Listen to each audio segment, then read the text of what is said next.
Who listen to Mac East Second Floor Studios presents Submersion and own an Android device? Do me a favor.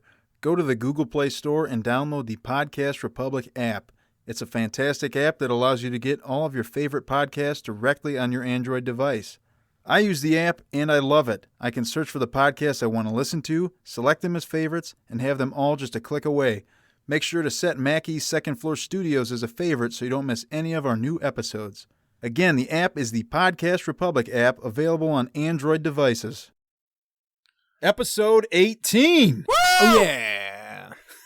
Who was that? Somebody's super fired up. I think that was Alex. That was me. Liar.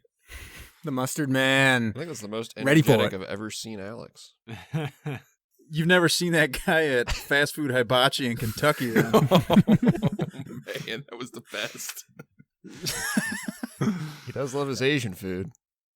He does, but normally there's a problem with service and Alex, but this place knocked your socks off. Mm-hmm. Never seen him so happy.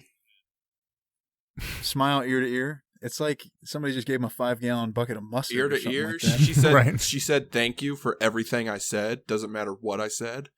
She just always, can I have some more Mountain Dew? Yes, thank you. I'm like, damn straight. That's how service should be. It should be, exactly. Yeah, they service us. Right. The way you said service just made it sound a little creepy. Nah. Like what, Kyle? I knew someone was going to go there. It was an Asian hibachi, so you never know. All right, I'm ready to go below.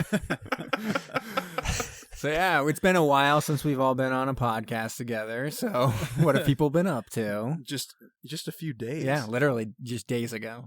We were recording our last episode. Nothing's even changed since then. No, it's still beautiful here in sunny Minnesota.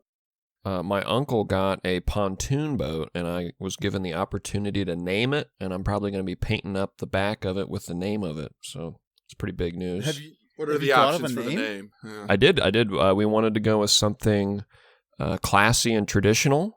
So USS Submersion, right? Is that the name? Classy and traditional? No, we ended up going with Hop on My Dinghy. Classy. Yeah, that's Wow. classy. You know, I enjoy And it. then I, just- for one, enjoy it. state your business. You know, when you're out there. I get the dinghy. It's like a penis, right? Yeah, it's a double entendre. You can't say penis on this podcast. No, can't. this is a classy podcast. We never talk about such crude, rude things. Sorry. How dare you? I think you can Schlong. use. That's a rule, Zach. Like, you can't even bring a woman on a sub. We all know that. You don't say that on the submarine And podcast. that's not in any movies ever. Never. Right. Let's just start it. Oh, dive. Below. What began as an innocent conversation among friends would soon spiral out of control and later be referred to by future generations as the eighth wonder of the modern world. Mac East Second Floor Studios takes you on the journey of your lifetime as your captains, Alex the Mustard Man, the artist formerly known as Brom, Jamie the Brain, Kyle El Capitan, and Zach the Backbone present Submersion.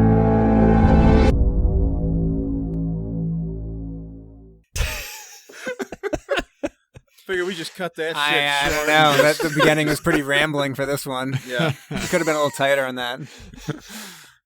yeah. You guys All are going right. to start over? No. Alex, what movie did we watch this week? We watched a movie about a rogue pilot from the Navy called Top Gun. Right. Actually, no. So- All right. This time, we really watched a movie called Below.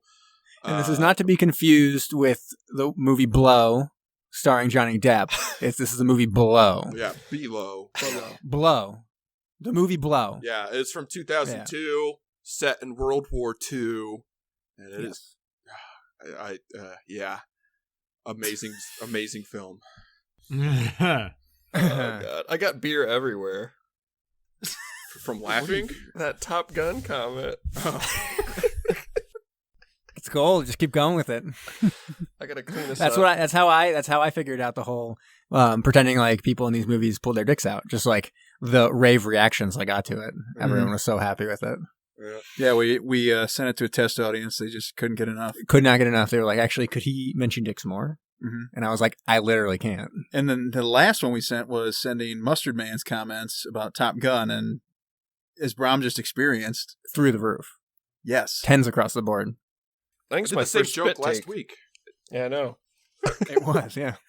Funnier the second time around. It was my first ever spit take. All right. Well, let's see how fast you guys can tear All right. through this one. Let's get some. Let's get a couple stats before we launch into this thing. So this is a 2002. Yeah, we might be able just to start it and go. Okay. All right. So this is a 2002 movie, like Alex said. It stars Matt Davis as Odell, Bruce Greenwood as Bryce, Love them. Holt McCallany as Loomis, Olivia Williams as Claire, and oh my word, we're not even going to say who this is until he comes up in the movie because you won't believe it. But Are you talking about Zach? We're talking about some Zac Facts. Yeah. Yeah. So this has an IMDb score 6.2, Metacritic 55, Rotten Tomatoes critics 64, Rotten Tomato user 44. Boom. Interesting. The users are significantly lower than the critical. They're hating on it. Yeah, interesting. So yes, we open not on a submarine, but in a plane, and the plane's flying around the Atlantic Ocean, and they see some survivors in a raft, and so they zoom around. They send a little thing in a bottle, basically saying like, "Hold tight, we'll get help." And so they get a message. A message is sent off to the USS Tiger Shark, a submarine, to say, you got to pick up these survivors. And the don't, guy's like, oh man, that's a whole day's trip behind us. yeah, they're not super, jazzed about this idea. They're on their way home. They just want to get home. And they're like, but it orders are orders. Like, we got to turn around. So they turn around and they head back to pick up the survivors. The screen turns red here.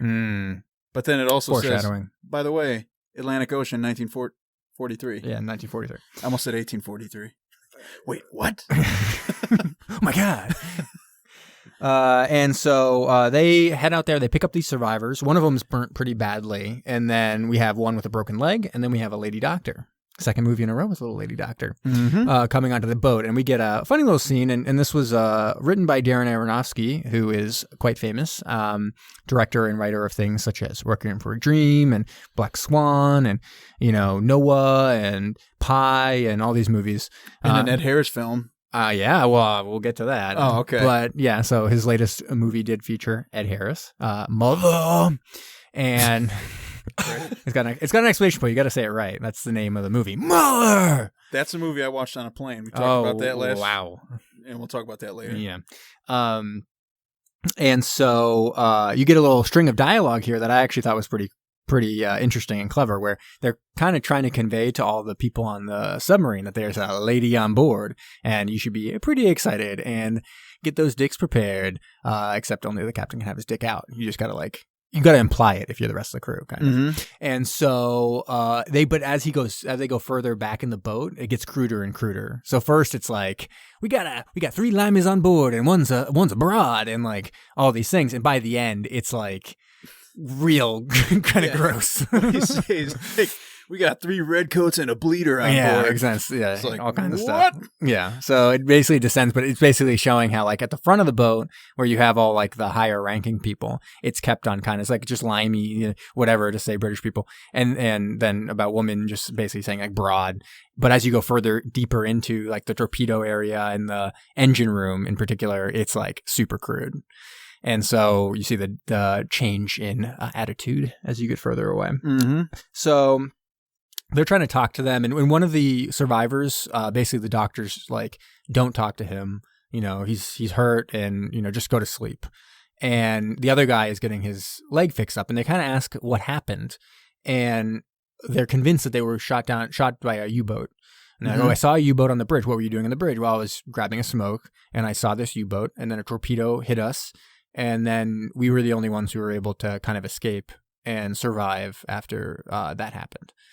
And so they're like, okay, reasonable enough story. And they were trying to get like them to identify what kind of U-boat shot them and stuff like that. Right. And the guy who's presumably the captain at this point says, normally I'd be able to drop you off at a port, close to the UK, but we're on this mission didn't really say what the heck it was. Yeah. And he's like, it's going to be 300 miles out of the way, so no dice. You're stuck with us. Yeah.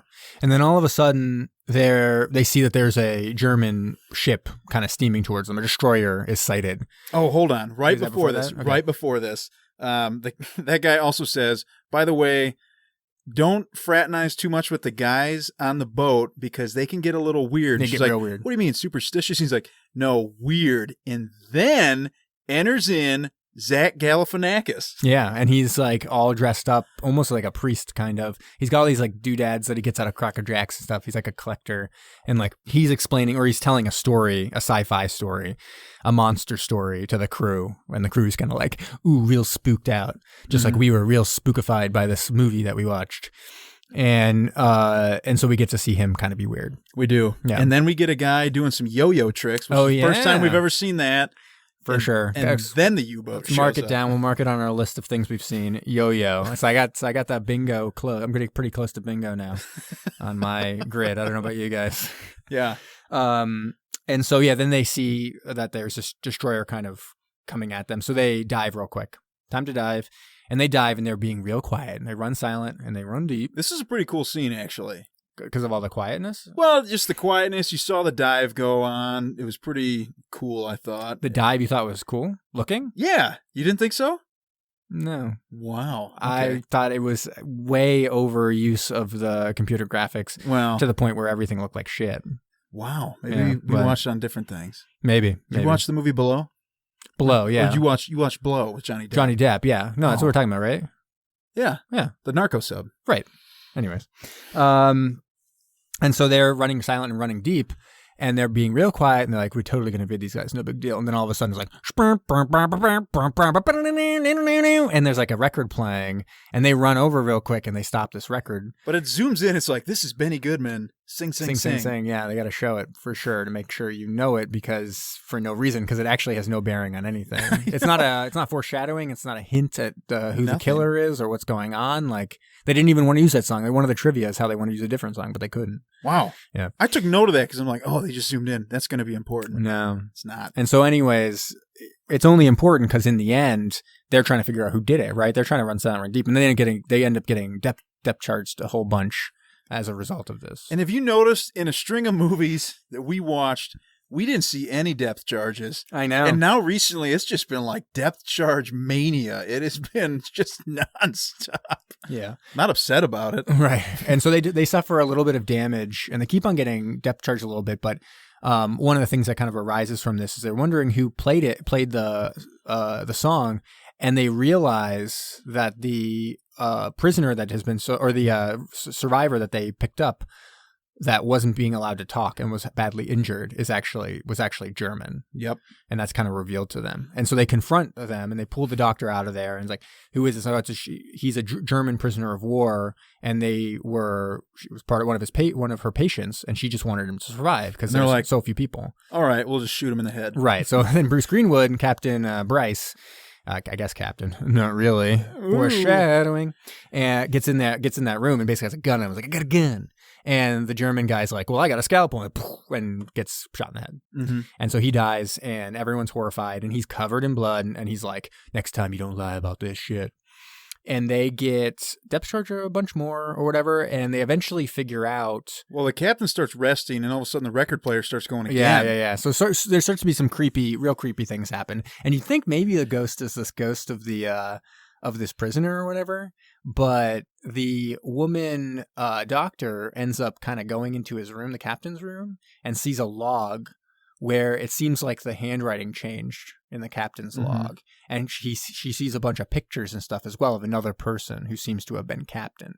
And so we're revealed a little bit the first story we get of what happened, which is they had sunk a German ship, and they had they basically had this long time at sea. They really wanted to hit something. They finally found this German ship. They sink it. And so the captain wanted some souvenirs from the German ship. And he went up on top, and he was trying to fish it out, and fell and hit his head and died. And so, because the ship hit the ground. Right. Or ran into some other underwater obstruction. Yeah. And so it was an accident. They couldn't get him out. couldn't come back in. So Bryce has been the captain since then. Mm-hmm. And she keeps hearing voices while she's in this room. Yeah, there's all kinds of there's some creepy stuff. It's like keep on hearing things, being like, "Gotta go back." It keeps on being back. Even in Morse code, it's like beep beep boop beep boop boop boop back. And so there's something about back. It's probably "Baby Got Back." It's the end of that song that he's singing. Mm-hmm. Just really likes butts. Probably butt ghost, a booty ghost. Yeah. And so, anyways, they finally figure out. They were trying to figure out why is it that they can't shake this. These depth charges, and they figure out, oh, we have like an oil leak. He's told by like the captain of the ship or whatever, or the captain, the boat, whatever, head of the boat or whatever it's called, that they have an oil leak. And it's like, okay, so we're leaving an oil slick. That's how this boat keeps on finding us, even when we move around and try to shake them and stuff. So they have to send people out to kind of fix it. The other thing that happens throughout this movie is they keep on being told of the hydrogen level.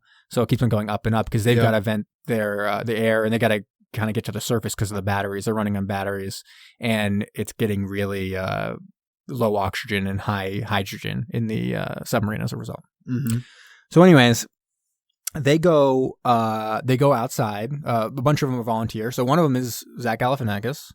They're not really volunteers. Odell is told you got to kind pick of get people up. Yeah, because there's kind of three guys who are buddy, and Odell's kind of this, trainee, up-and-coming type guy. Yeah. And they don't really like him too much. You think there's some kind of club.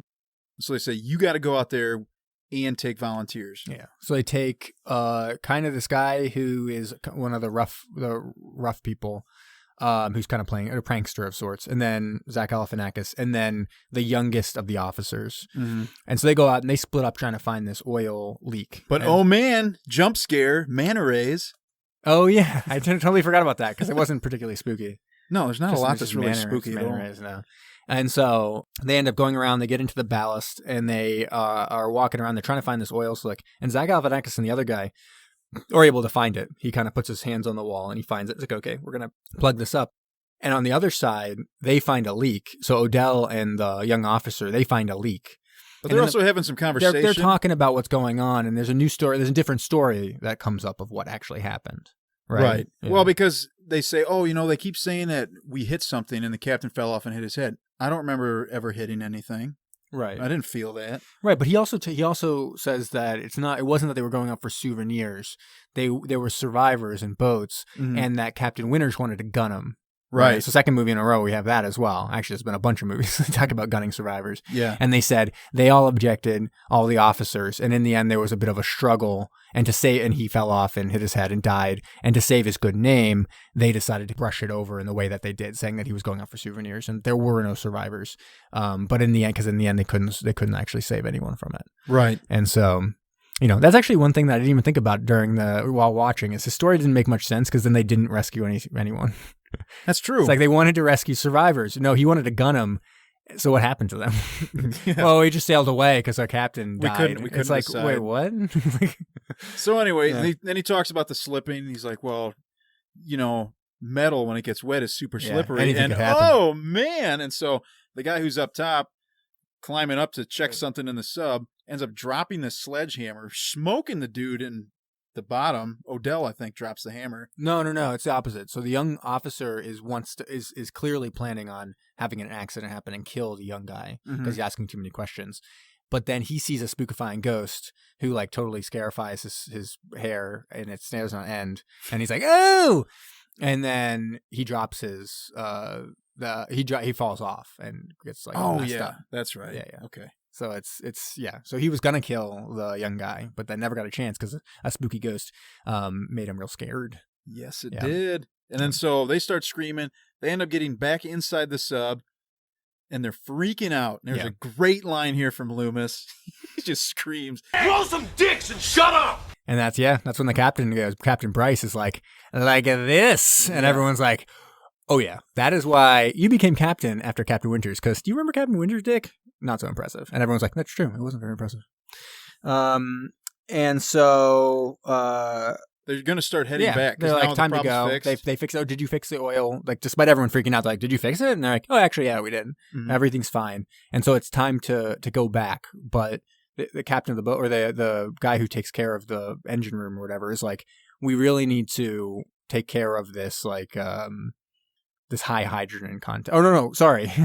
Yeah, they want to go back, but then they can't, right? Yeah, because The they're rudder trying up. to steer the boat, Yeah. and the rudder is fighting them, and Loomis and the helmsman are literally trying so hard to turn it that the steering wheel shatters.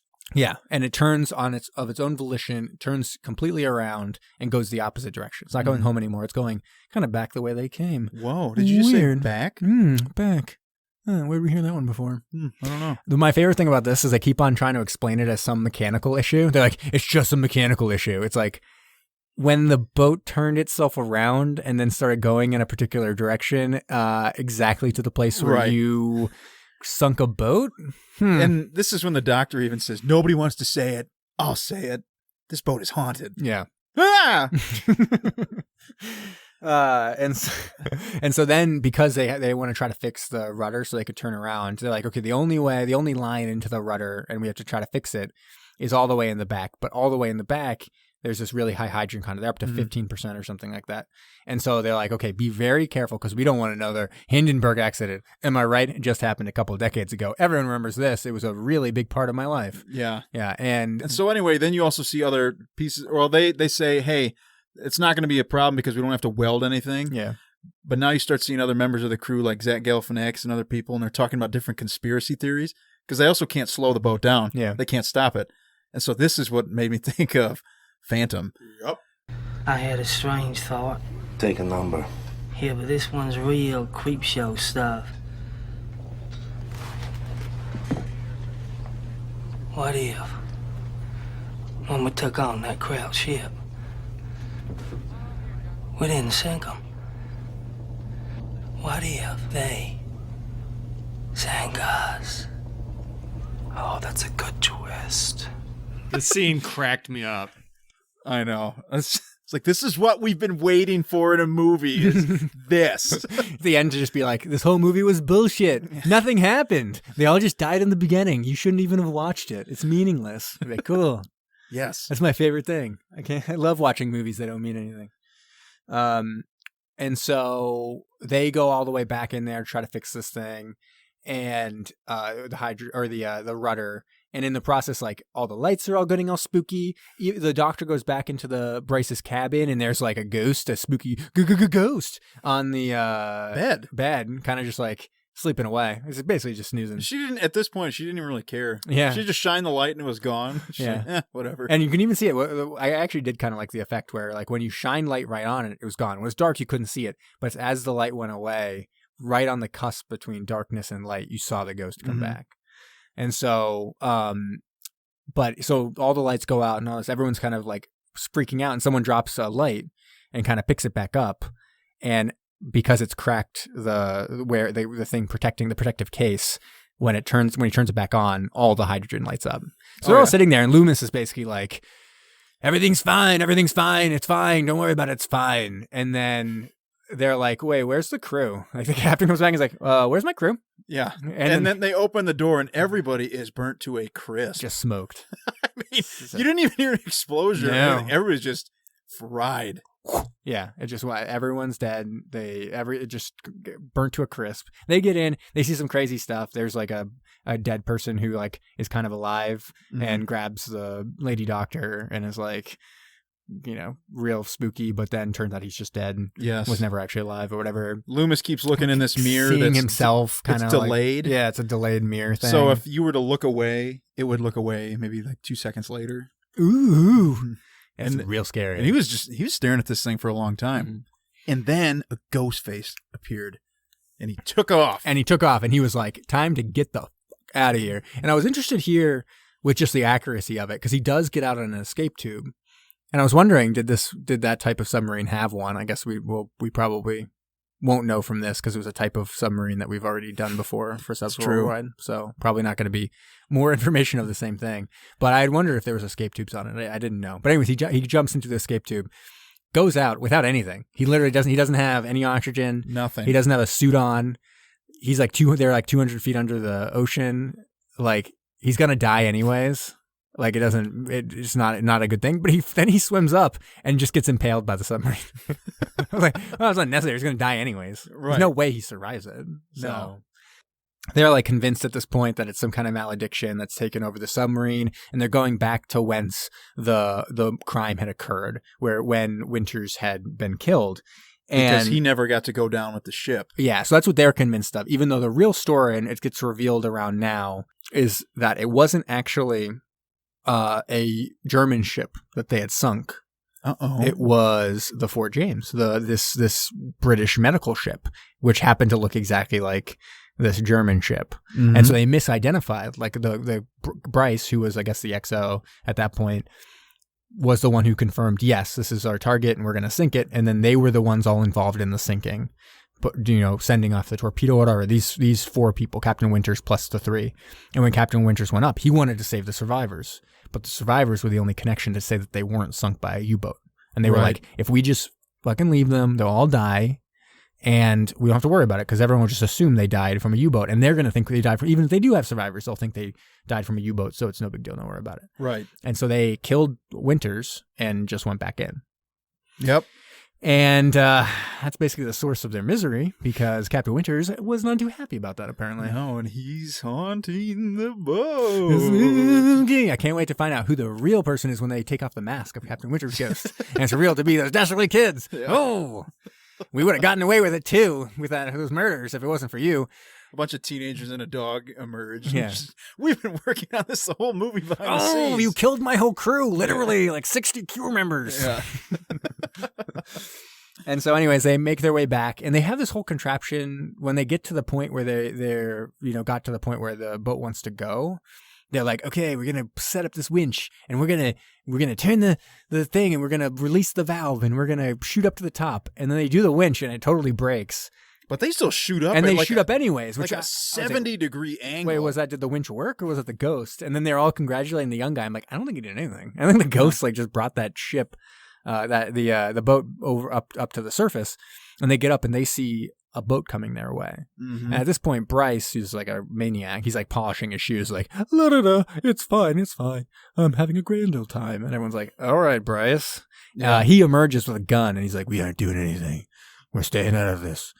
We could still do it. And they're like, are you joking? We have 5 people. We can't operate a submarine. It's not like Submerge, the award-winning podcast where 5 people manage a submarine. And Odell at this point looks at Zach Galifianakis, or Weird Wally as he's named in the credits. Yeah, that's right. And says, go operate that radio and let them know that we need help. We're going to scuttle this boat. And Bryce freaks out, goes in there, shoots up the radio. Yeah, luckily, pretty awesome. Really, Zach comes out. Him.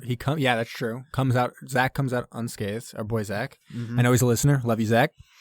Not you, Zach. Get out of here. And so then they get up on top of the ship, and they're the lady doctor's trying to signal the boat with this light, and Bryce comes up with freshly shined shoes and a even better. No, this is the same gun. Same gun. He's got a little handgun. And he's basically, they hear some shots and stuff like that. And he thinks he might have died, but he's like just shooting in the air or whatever. And he's shooting the corpse on the sail. Oh, yeah, that's right. He's like, get out of here. And it's like, oh, he's real crazy. And then he's like, oh, I just wanted to, my name, blah, blah, blah. He says like a bunch of bullshit about how he didn't mean it and he had lost his way or whatever. And then he shoots himself in the head twice. Right. All right. Yeah. So you heard that. You heard the twice. Yeah. Because you would think he wouldn't be able to do it twice. What just happened? It's definitely 2. Yeah, bang, bang. Yeah, no, he shot himself twice in the head. Yeah. Shot himself once, and then you see him shoot himself again. Mm-hmm. It's really hardcore. Yeah. He survived that first one. He's like, damn. Yeah. And so then, at this point, he'd also thrown a light over that was to signal. Ooh, here we go. Guy. We're right on time. Yeah, we are. So, I can't even stop it right now. All right, so he also threw the signal light off the edge of the boat. Yeah. So they couldn't signal. And this is actually where a very famous phrase comes from, because the ship was so dark and it was passing them. And this is where the phrase 2 ships passing in the night. It came from this movie? Yeah. Wow. Aronofsky. Genius. I know. And so they, instead of a light, they just they light up the night with their machine guns as they shoot into the air a bajillion times. And they're like, I guess we failed. We'll die here on the boat. Alas. And then I guess we should probably repopulate this boat. Am I right? And looking at the lady, and she's like, there's what? only one of me. Yeah, what? I was like, I'm pretty sure I'm the captain now. And then pulls out a dick. He's like, no, I don't want that. And then a flare gun goes off. Oh, and then I go, thank God. And it's like, oh, I was just joking. And then the boat turns around and they end up on the boat, and we see Zach Galifianakis open a Cracker Jack from his pocket, and he opens it and there's a little toy submarine, and he's like, get rid of this, and shoots it off the boat. And they basically are saying some stuff about whatever, and then they see the submarine sinking. Oh, they're talking about how they're like, oh, there goes your boat going to rest, finally going to rest, or something like that. And we see the submarine crash right next to the boat they had sunk, the British hospital ship. Boom. That's it. The end. All right. There's only one way to do this. Let's just get right into some ratings. Gotsta. Brom. All right. Lay it on us. You always make me go first. Not true. Alex went first last time. It worked out to our advantage because he had to leave for work. That worked out perfectly. He also loved it. Yes, he did, and I did not. But this week I did enjoy this movie. This was... What? Wait, who was that? That was Alex. It was Mustard Man. Wait. So you didn't like last week's movie, but you liked this one? Yeah. Oh my God. Okay. Ooh. Mustard Man. Here we go. Alex just slammed This is the beauty. This is the beauty of our podcast. We have differing opinions, and we can all get together. And in the end, we all live happily on the submarine together. No big deal. This is not something like Tensions that. are tight. These guys are going to fight one day, and I'm going to love it. And we're going to record it and make an episode out of it. Yeah, Kyle? it'll just be an audio fight. Kyle, do you want Bryce's war to start today? It's We are Brahms. sorry, Bryce's the captain. I'm excited. I said his name, the captain of this movie. No, Brahms' war. We're not prepared. Okay, I don't want to let him. I didn't want to let him know, but we're not prepared. I'm not prepared either. I gotta still pull up my playbook for what I'm gonna do for that. But this movie, I did enjoy it. Much to the chagrin of Alex, it seems. But this was directed by David Twohy, which he is the director of my favorite space opera.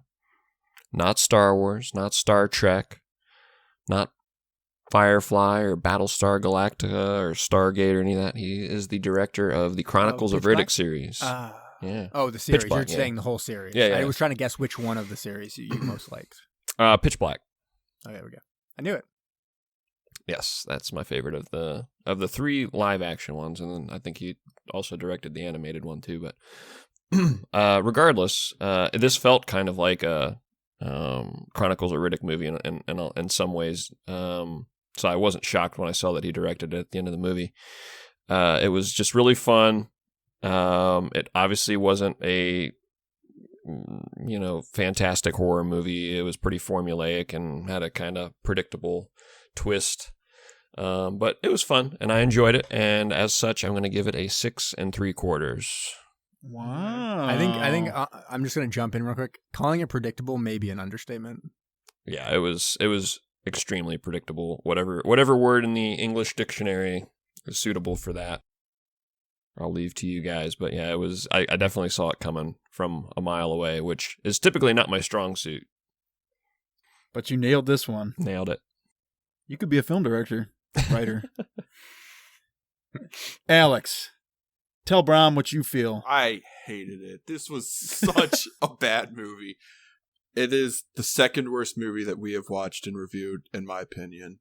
Not true. That is just blatantly not true. I think so. Maybe the ones of you watched. Did you watch Agent Red? Yes, and I reviewed that one as a 0.69, and I'm giving this one a 0.7. So slightly better. But then, Stinger though. You didn't watch Stinger. Oh, I didn't even bother with that. I watched like the 10 minutes and got it. All right, so maybe possibly third worst. Third worst. Okay. Either way, I did not enjoy it.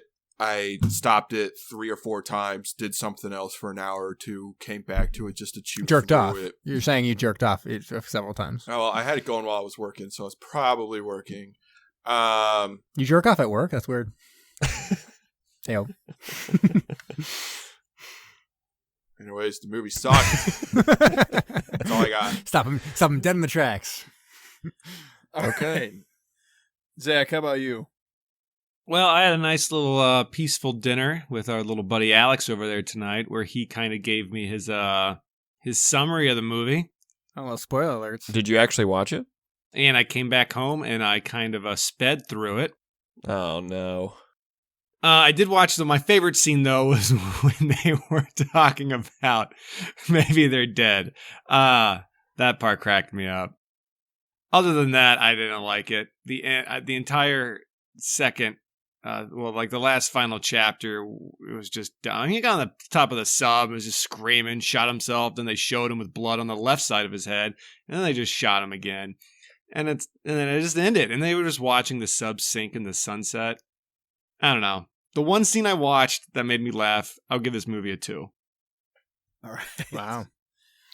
All right, let me just jump right in. I thought this movie was ridiculous. It was very predictable, extremely predictable. It was heavy-handed, and I'll get to that with some of the trivia that I have, but incredibly heavy-handed in the kind of the metaphors that they were trying to go for and the foreshadowing that they were doing on what ended up being the twist and stuff like that. And then I just didn't think it looked good. I thought the computer graphics were shit, although it was 2002, so maybe you can kind of forgive it a little bit, but it didn't look good. It didn't look as good as when they have real things happening or even models. Like, it looked like fake garbage. Yeah. And I didn't enjoy it. I'm going to give it a 4. For this one, I didn't think it was as good. I actually am surprised because I thought I was going to like it. It's Aronofsky wrote it. It was a submarine kind of horror. It was actually what I thought we would hope and dream of, like a ghost ship with a Mo ship with a submarine, though. And it just wasn't at all what I was wanting or hoping it was. And you've been excited for this one for a really long time. Yeah, I've been talking about it. You kept hounding me, like, make sure you get below. We're going to go below. We're going to get below. Yeah, we're going to do below. All right, fine. But I think you misheard me because I said below starring Johnny Depp. Oh, shoot. Yeah. Maybe I screwed up. Yeah, I think so. All right. Brahm's going to maintain the high score on this one because I went into this. I want a sub movie. Certain things I'm looking for in a sub movie. This is also billed as a horror movie. Yeah. Nothing at all was not even scary. Like remotely scary at all. No. Even the fake zombie talking to her and all that stuff. Whatever. I was not feeling this movie. And you should be able to. There's a natural tension on a submarine that you could play with, the claustrophobia and all that, and they didn't have it. Right. I don't know. For a horror sub movie, I don't want a ghost. I want a serial killer, like we've talked about, or like a werewolf. Or werewolf. I would. Yeah. I prefer that. This did feel like a made-for-TV horror movie. Mm-hmm. Like don't try to defend it. Yeah. Don't you try I know what to you're doing here. Get on with us now. You gave it a 6. I'm going to go ahead. I gave it a 6 3/4. He can feel himself being pushed into that torpedo tube, and we're ready to press eject. He's just trying to clamber out of there real quick. I'm going to go with I'm sticking to my guns. I'm going with a 3.5. I was just trying to get through it. Wow. Wasn't particularly enjoying this movie. No, I didn't like it very much. And I think it made sense as being for me, it made sense as being kind of in the middle there. It's like a 4. Maybe, I could have maybe went up to a 4.5, but I just didn't really like it that much. I don't know. Alex liked it the least. Brahm, up top. It's not like I gave it a 10, guys. I mean, and I think I described it pretty accurately as it was fun, but and if you guys didn't find it fun, that's what the whole point of the breakdown is. But I had acknowledged it wasn't a stellar horror movie, and the writing wasn't great, even with Darren Aronofsky behind it. You know, it was very formulaic. Like, again, we saw everything coming a mile away. So that's true, and that gets me right into my trivia. In the end. Okay. So I'm first going to start now with talking about that formulaic kind of predictability. But the producers used USS Silversides, a retired World War II era U.S. Navy Gatto class submarine that is now a museum ship in Muskegon, Michigan, for exteriors of the fictional USS Tiger Shark. The submarine was towed out to Lake Michigan for the filming. So it's another little road trip. This is one where we could just walk pretty much from that Wisconsin over to this one, right? In the wintertime. Yeah, just right across the lake. Maybe not right now. Oh, yeah. Number 2, the book that Claire picks up is a collection of writings of Shakespeare. So at one point she finds this book on the floor. Yes. And it's Shakespeare. Oh, and what is it open to? Macbeth, the book, the play about a ghost that haunts his killer. You have to be more on the nose below. Like, do we really need to have it be spelled out like that? Right. I guess Macbeth. We get it. It's Macbeth. It was a ghost haunting this thing, and so they killed him. Like, it's funny because they have this Macbeth, and then they're like, and he just fell off. It's like, well, clearly not. She found Macbeth. Yeah. It's a reimagining of Macbeth with a submarine. Yeah. Similarly, if you notice, all the people that were involved in the death of Captain Winters at one point have blood on their hands. Ooh. So the Captain Bryce shoots the prisoner of war, and you see him washing his hands off. At one point, Loomis punches a mirror, and his hands are bloody, and they show his bloody hands. So everyone that has, and I can't remember the other guy. That's pretty cool. Yeah. But they said it, so I can only assume this is a trivia. And so they were kind of saying like, oh, these are all the people with the blood on their hands. Again, do we necessarily? It's a nice visual. It's a nice like kind of symbolism, but it was so predictable that you're not really getting much out of it. We all knew they killed Winters. Like, right. It's like them having blood on their hands. Like, yeah, we know they have blood on their hands. You did it. Yeah, let's see what else I got. Holt McCallany learned how to do several yo-yo tricks for his character of Loomis. Wait, this is for real? Mm-hmm. Some of the tricks he performed in the film are the brain twister, around the world, and walk the dog. I know how to walk the dog. His instructor, Brian Cabildo. He had a yo-yo instructor? Is listed in the final credits. So if you go to the credits below on IMDb, you will see yo-yo. I think it's yo-yo instructor or yo-yo consultant. I wish you just said yo-yo master. And what's funny is he has another credit of him basically showing tricks on some show or whatever, but it's only 2 credits below as a yo-yo instructor. And then this other show that he was like, just did some tricks or something. It was some TV show where people learned skills or something, and he was the person helping that person. When I was in elementary school, we had this guy come to our school. Of course, everyone did these yo-yo tricks. Yeah, I had the same thing in high school, yeah. That was just fucking awesome. It's the same thing of having the girls come and they did jump rope, and then there was ones where they did like, I forget, all kinds of crazy shit. Oh, like throwing the voice and ventriloquism and stuff? Yeah. You'd be like, oh, assembly, and it'd be some group that came and did something. And you're like, yeah, that's cool, I guess. I mean, I can't remember the purpose necessarily of the assembly other than they did, these things like jump rope and shit. push these products and stuff on kids. Yeah. Because I went out and I told my parents that I had to have a yo-yo after that. And so I got this, I think it's like a Yomega brain and then a Yomega fireball. Ooh. And I've still got them here. That'd be good for our bowling team, the Flamers. Yeah. Yeah, the brain's the one that'll like pull itself back up after a period of time. Yeah, so apparently like it won't fall dead. It just like pops up. But sometimes that can suck if you're in the middle of doing something. Yeah, I mean, obviously. Yeah. So, and then finish it up. Darren Aronofsky, who co-wrote the screenplay, was originally going to direct this film in 1999, but instead he made his not debut because he had an independent film called Pi, but his major film debut, directing Requiem for a Dream, which was a 2000 film. Mm-hmm. And so who might have been a good fit given other stars from his films? So in Requiem for a Dream, we had Marlon Wayans. Who would he have been good in? Good as, I should say. Marlon Wayans. Probably our Zach Galifianakis character. He would have been pretty good. Just because he's on the comedian spectrum, and he was obviously, Zach was still, playing a eccentric character. So I like that. The transition would make sense there. I like that one. What about Hugh Jackman, star of The Fountain?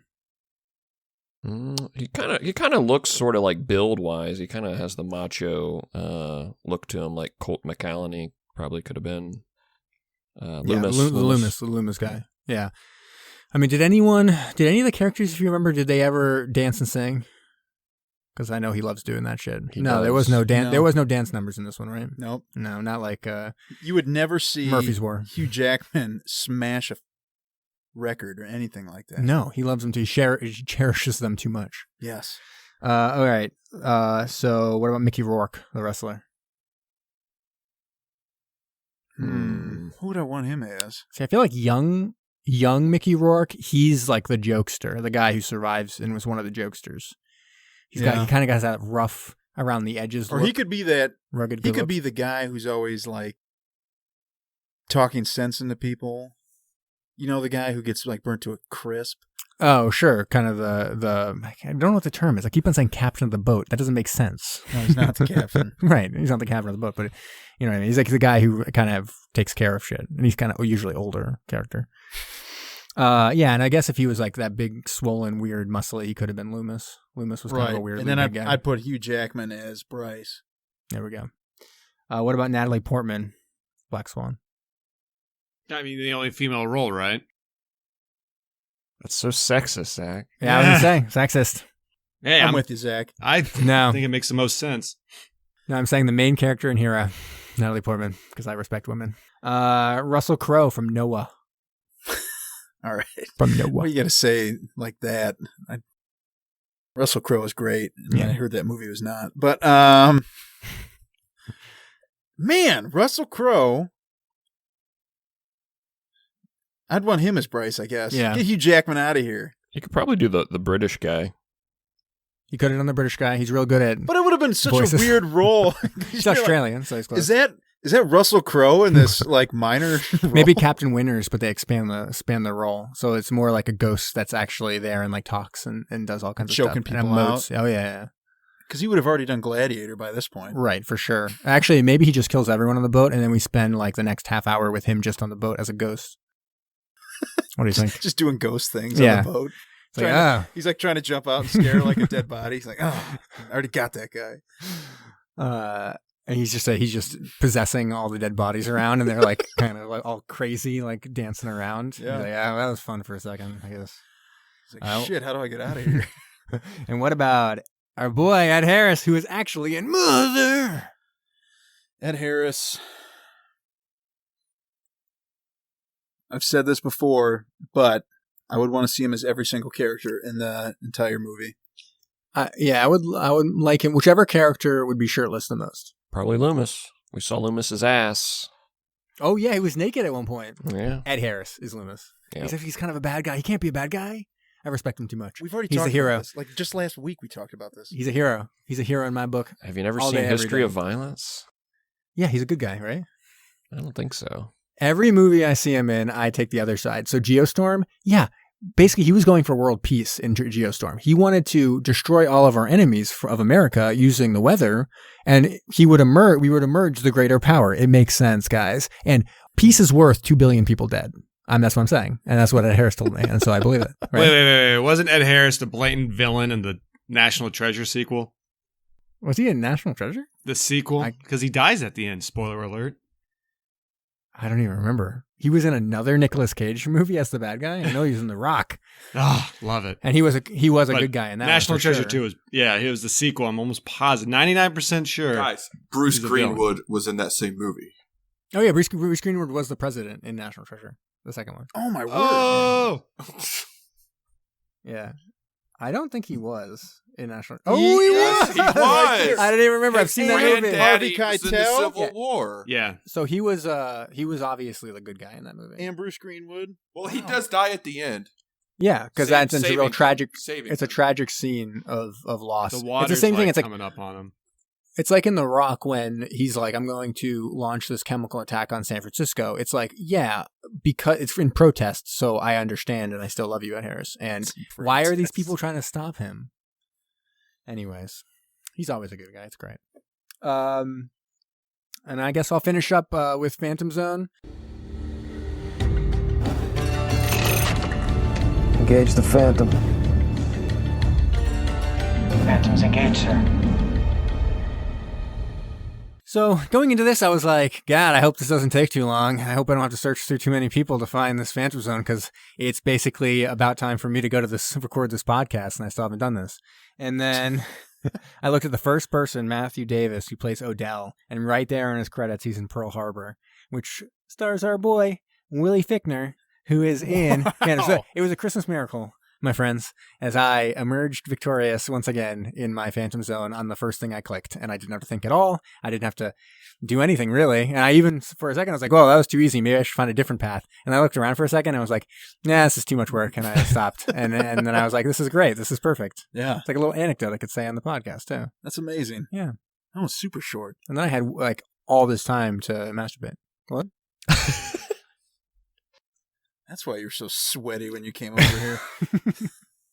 All right, it's time. It's subs wide. I might leave that in. Yeah. See, now you don't even have to do any editing.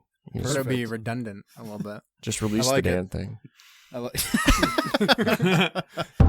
It's subs worldwide. All right, so in this movie, we watched. Sorry, can't even talk. This week we watched a World War II movie. You never can. About a sub. You always mess up. I know, I can't even read good. So this movie featured the U.S. sub, like you said, the Gato class. Yeah. But it fired... Cat class. Fired on a British medical ship. And I was like, man, we haven't done too many British subs. Oh, good. Okay, I thought you were going to, for a second, be talking about this fucking bullshit medical ship. And I was like, get this out of here. You would have been ejected. I would have pulled Brahm out of that torpedo tube and pushed you right in. And so this one, I went specifically with this class. There's not a whole lot of information on it, but based on the theme of this movie, I wanted something kind of spooky. So this is the V class, which is also referred to as the vampire class. Ooh, that is cool. Yeah. Do they have a Wolfman class?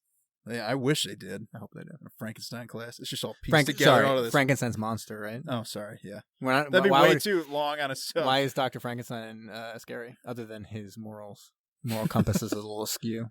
Who knows? All right. So anyway, 42 of these were ordered to be built. Only 22 were actually completed. How many? Sorry. That's it. I'm just kidding. I'm sorry. They're diesel electric subs. Their motors could generate up to 825 horsepower. Their speeds, while surface, cruise along at 11.25 knots, and which is 12.95 miles per hour, while submerged 10 knots or 12 miles an hour. Oh, that's pretty good too. That's the second week in a row we've had one where the submerged is pretty quick. Mm-hmm. Especially for these older era subs. These are World War II subs, and they hold 33 people, which is not a whole heck of a lot. No, not a lot at all. So the weapons they have 4 torpedo tubes, but they only held 8 torpedoes. They have 1 3-inch deck gun, and if you look up a picture of that thing, oh my word, does it look like it can do some damage. It's an anti-aircraft gun, but man, is it massive. How big is the boat? Shoot, I think it's like 209 feet long. Okay. But this actually reminds me of a quote from Below, where did you hear the thing where the woman doctor calls it a ship? Oh yes, and then and Captain Bryce is like, you came off of, or something like, you came off of a ship. Now you're on a boat now. Mm-hmm. I was like, oh yeah, that's there cool. We go. We knew that because of watching these movies. Yes, never. And because of, you don't really have to watch the movies. You could just think of Das Boot, the boat. Everyone calls them boats. That's it. Yeah. All right, Alex, you got some good or bad? Probably I think bad, it's actually been good. I think with what I've seen. Sub news. Okay, well, I'll start off with the sad news first. For all of our listeners out there, our first podcast, we talked about our favorite subs, right? Well, I just found out in the news today that Subway's closing 500 stores around the world. Wow. So, I did see that. Or actually in the USA, sorry. But they're opening up more around the world is what it said. So, honestly, they could probably close about all the ones in Walmarts because I don't think many people stop there anyways. I think it'd be fine. Anyways, did you see the stat though where they said there's like 27,000 locations? Oh yeah, it's ridiculous. I can believe it. Yeah. Well, how many were there in BG? Weren't there like 4? 6? I think there were 4, right? There was a lot. Yeah. That's crazy. All That's a within, lot like, of 2 subways. miles. Wait, really? I only know. Yeah, there were 4. Yeah, there were 4, weren't there? Yeah. I think a minimum 4. And I just want to jump in as well, like just to plug my website, bedmovietwins.com, but just watched a movie where Subway was one of the main sponsors.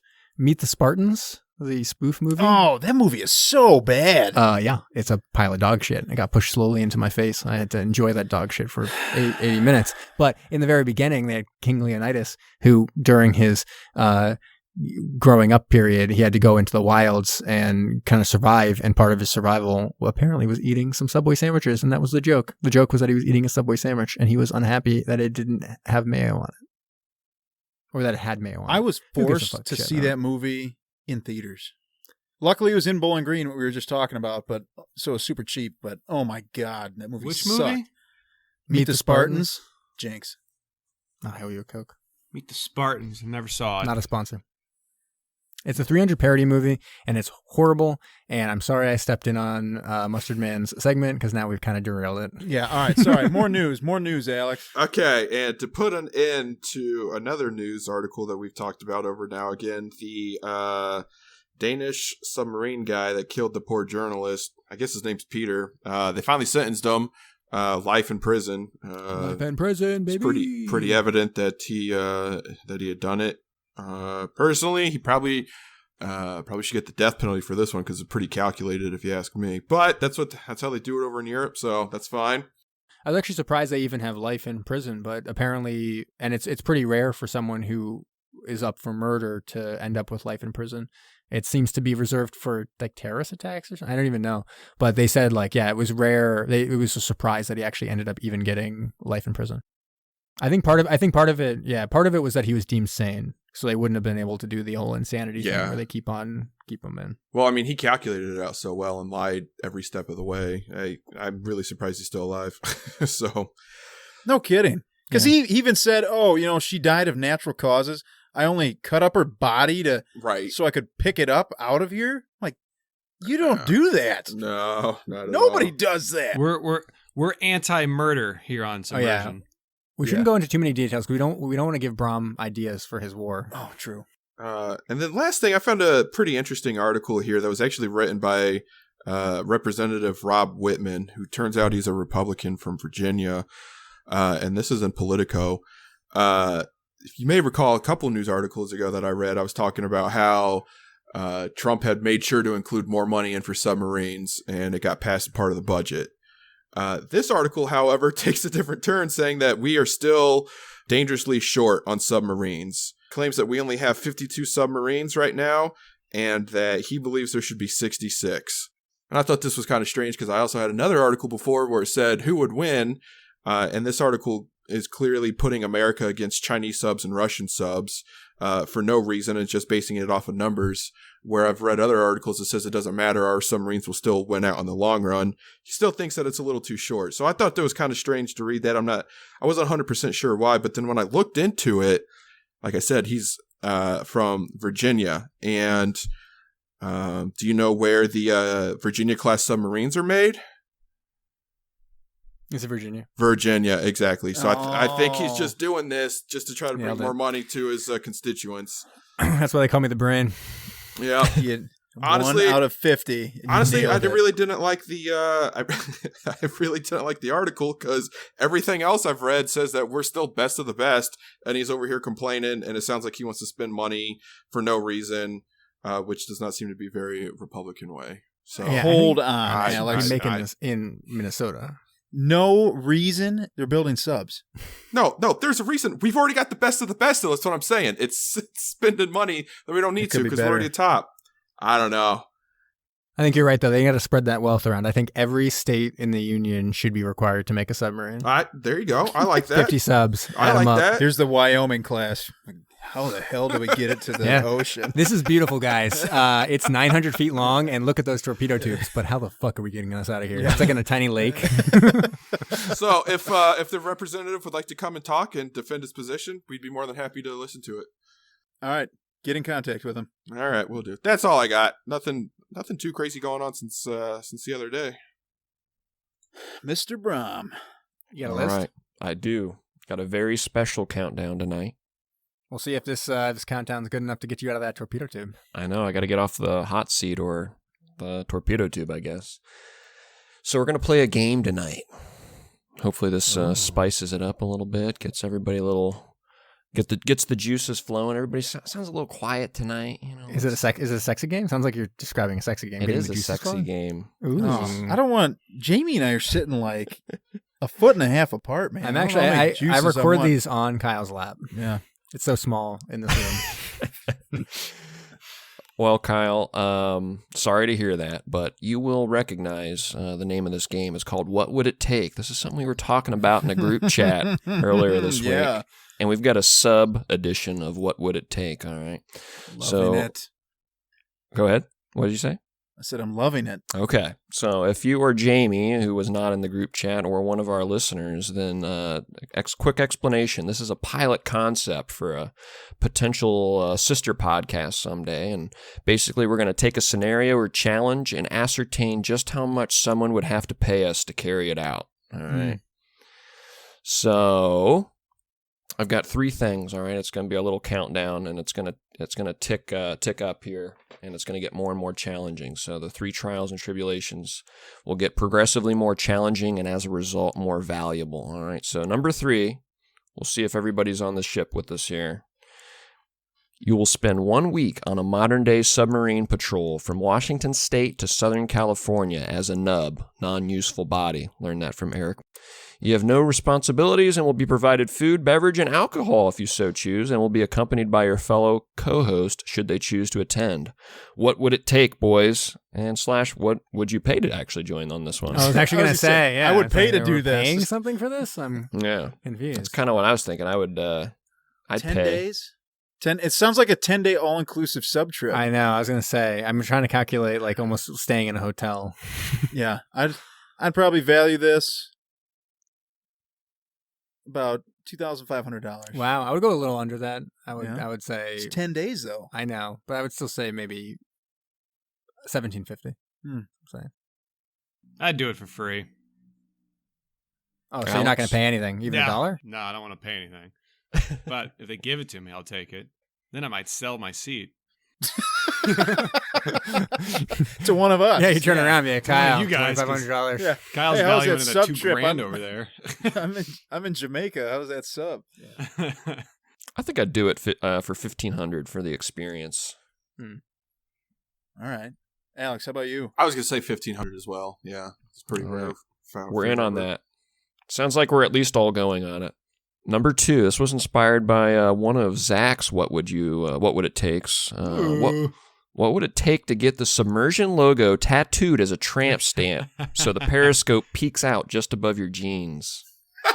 That's great. So how much am I getting paid to do this? Yeah, how much would it take? Truthfully, maybe $500, $600. Really? That's pretty cheap. I was thinking I would do it for maybe $2,000.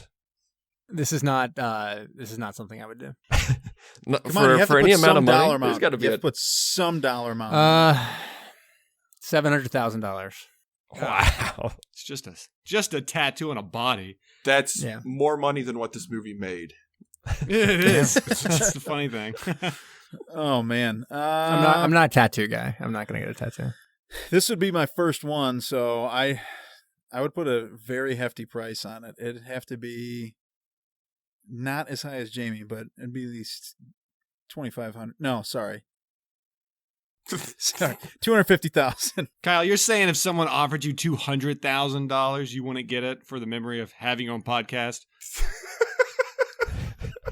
Sure, you could talk me down that easy, $50K, whatever. It is funny because I could imagine it being a case where you get paid like $200,000, then you quit your job, and then for like 2 years you're just working on this podcast. You're like, well, I got the tattoo. Yeah, so this is already paid for. Yeah, and this is your podcast. It's a funny tattoo. It's a cool logo. You're already married. You got a wife. You don't really have to explain it to anybody. This is like a home run for you, Kyle.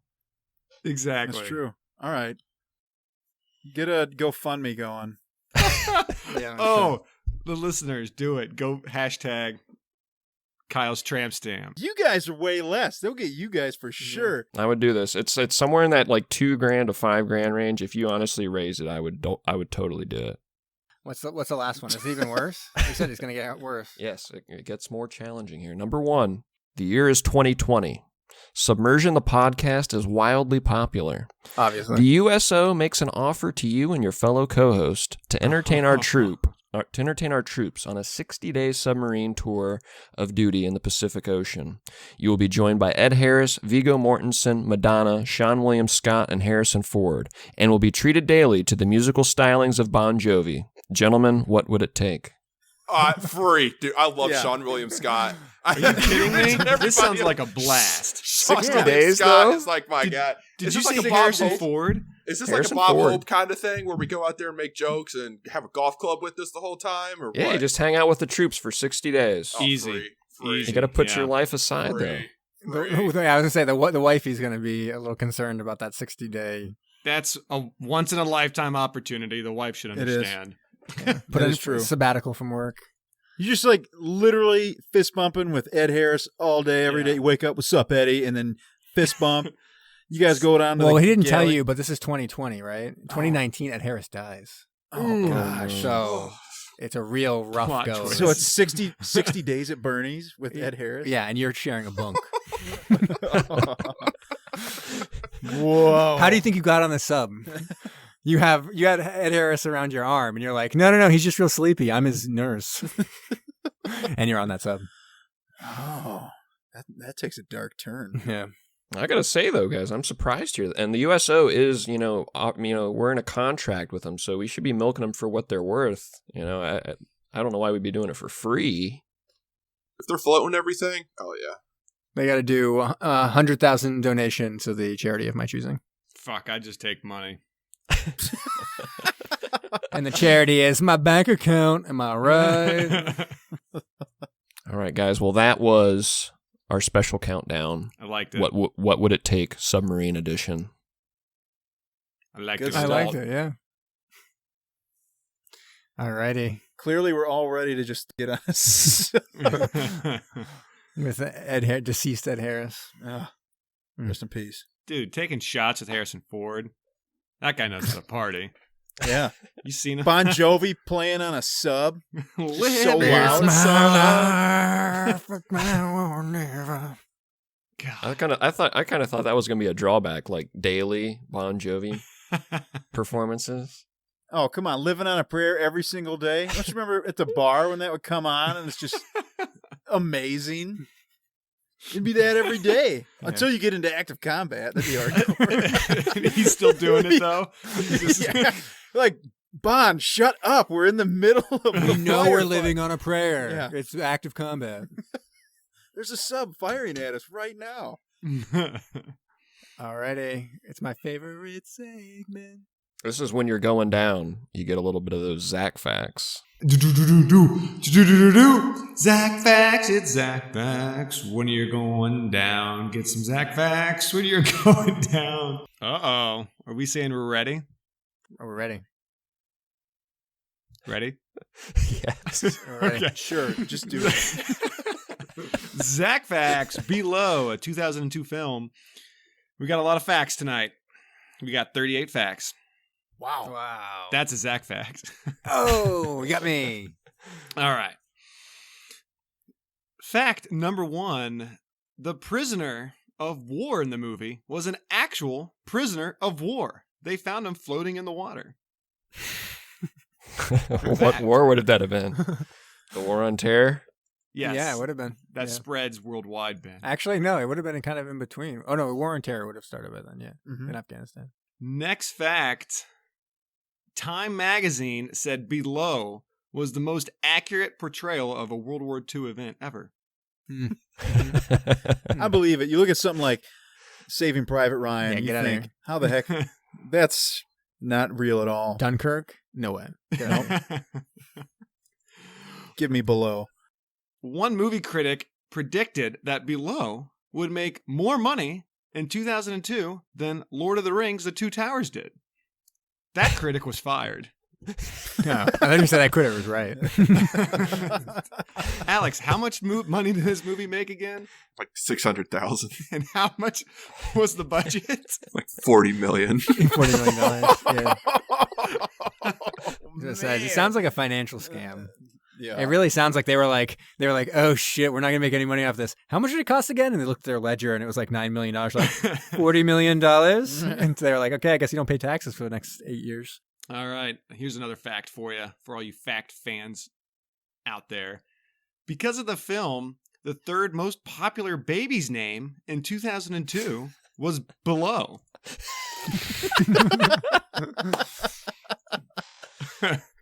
Here's my baby Below. Although not credited as a writer, Tom Greenwood he wrote the script based on the same dream he had since he was age 13. So it's just a reoccurring dream, and he just thought, Every time night. to put this thing to paper. Yeah, every night. Every night. Since he was He's like, 13. And then in the dream, I shoot myself in the head, but I'm still alive. And then I shoot myself in the head again. And everyone's like, what? Doesn't make any Exactly. sense. He's a very tortured individual. And then they pick up a book, and it's Macbeth. Do you get it, guys? Like, yeah, we get it. Macbeth. Your dream's Macbeth. We're haunted. All right, last two facts. Below originally was part one of a two-part film series. The second part was titled Above, which focused on Tom Greenwood's character fighting through hell to make it to heaven. That never was made, though. And the last Zac fact talks about another Zac in this world. A spin-off TV series for Zach Galifianakis' character was pitched under the title Weird Wally's Nautical Adventures for Golden Happiness with Friends. But that was immediately dropped. I would watch that. Is it animated? And that's it. Maybe if they reboot it. Yeah. All right, before we're out of here, we do have one more thing. We have the second part of a letter from listeners like you. And now it's time for a letter from listeners like you. So, Alex, you might be able to shed some light on this. So this letter came in. It says, I was at a local grocery store in the checkout line. Two guys were the next in line, and there was an old guy behind them with a cart. I don't know why, but all of a sudden the old guy asks, are you guys in line? Let me tell you, it was obvious they were next in line. They look at each other and are like, yeah. And the old man goes, well, you look like you're just standing there. I mean, what else do you do in a line? The dudes just brushed it off and went on their way, but I thought the old guy was a dick. I'm going to tell you, that actually happened to me last weekend. Me and my wife were standing in line at the grocery store, and this old woman kind of creeped around us and go, are you in line? And we were like sitting there literally right in her, like, yes. Wait, what? Who said that? Was that Tom Cruise in USA again? No, it was not him. Was it Harry Keitel? Mm-hmm. Harry Keitel. It's my favorite fan. I love all of our fans equal. Harry Keitel sounds like it could be a porn movie. Harry Peehole.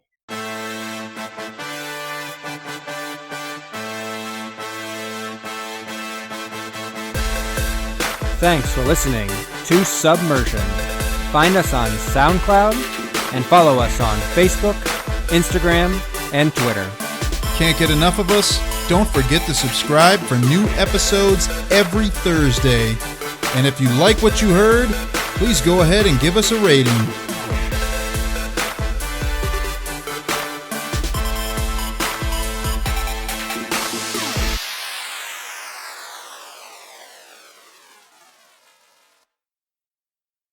Hello, mein Kapitan.